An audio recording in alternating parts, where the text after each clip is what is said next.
美元霸權終結，從1974到2026，你一定要知嘅石油美元局中局。最近財經界有個大熱話題，石油美元 petrodollar 系統係咪真係要崩潰？呢件事唔單止係大國博弈，仲直接影響你同我個銀行戶口、退休金同供樓利息。我哋一齊用3分鐘睇穿呢場玩咗50年嘅金融遊戲，點解美金可以打橫行？故事要由2次大轉折講起。1971年尼克遜衝擊，美國突然宣布美金唔再掛鈎黃金，美金差啲變廢紙。1974年基辛格契約，美國同沙特達成魔鬼交易，美國提供軍事保護，沙特石油出口只收美金。結果呢，全世界只要想開車開工就一定要儲美金，美金由黃金背書變成石油背書，奠定咗50年嘅霸權。咩係特權借據？因為全球都要美金買油，美國得到咗一個超級外掛，就係瘋狂印錢，印出嚟嘅美金被全世界吸走，唔會喺美國國內造成即時通脹。石油國家賺咗錢會買翻美國國債，呢種石油美元回流，每年幫美國經濟慳翻2250億到2700億美金嘅利息開支。2026年嘅現狀裂痕出現咗，呢套系統而家正面對50年嚟最大挑戰。呢個挑戰就係 mBridge 平台。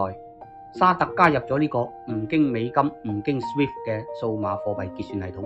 叉開少少，咩係 mBridge？mBridge 係由國際結算銀行 BIS 聯同中國、香港、泰國、阿聯酋，後來沙特阿拉伯亦正式加入嘅央行共同開發嘅一個多邊央行數碼貨幣 MCBDC 平台。佢利用區塊鏈技術 blockchain 等唔同國家嘅央行可以直接喺平台上面交換自己嘅數碼貨幣，唔使再經由美金轉一手。點解 mBridge 咁震撼？一、踢走中間人，去美金化。傳統國際轉賬 SWIFT 系統係咁行嘅，泰國買家將泰銖轉美金，經過紐約代理銀行將美金轉港幣，再俾香港賣家用 mBridge 做法，就會從泰銖數碼貨幣直接換港幣數碼貨幣，完全唔使轉換美金。2、速度與成本，傳統轉賬要3到5日，手續費貴，仲要驚匯率跳動，用 mBridge 幾秒鐘搞掂，手續費極低。對於做大生意嘅出口商嚟講，呢個係致命嘅吸引力。3、避開金融制裁，美國最強嘅外交工具係將人踢出 SWIFT， 好似俄羅斯咁，但 mBridge 係一套獨立嘅水路。如果一個國家喺 mBridge 做生意，美國就算凍結佢嘅美金戶口，佢依然可以同中國、阿聯酋、沙特繼續貿易。呢個就係點解沙特加入 mBridge 會令美國咁緊張。2024年6月，沙特阿拉伯正式宣布加入 mBridge， 成為全面參與者。呢件事係里程碑。沙特係石油輸出國組織 OPEC 嘅龍頭，佢加入代表石油同數碼貨幣結算正式掛鈎。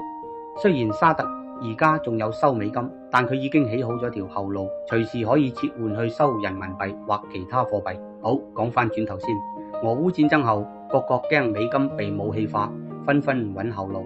美金喺全球央行儲備嘅比例已由全盛期85%跌到得返57%。咁對你同我有咩影響？好，講重點。如果石油美元繼續侵蝕，我哋會見到長期高通脹，美金需求跌，購買力自然縮水，入口貨會變貴，美國國債冇人接，利息就要加碼吸客，你供樓車貸嘅利息會維持高位，咁美股美債唔再係唯一避風港。我哋點樣應對好？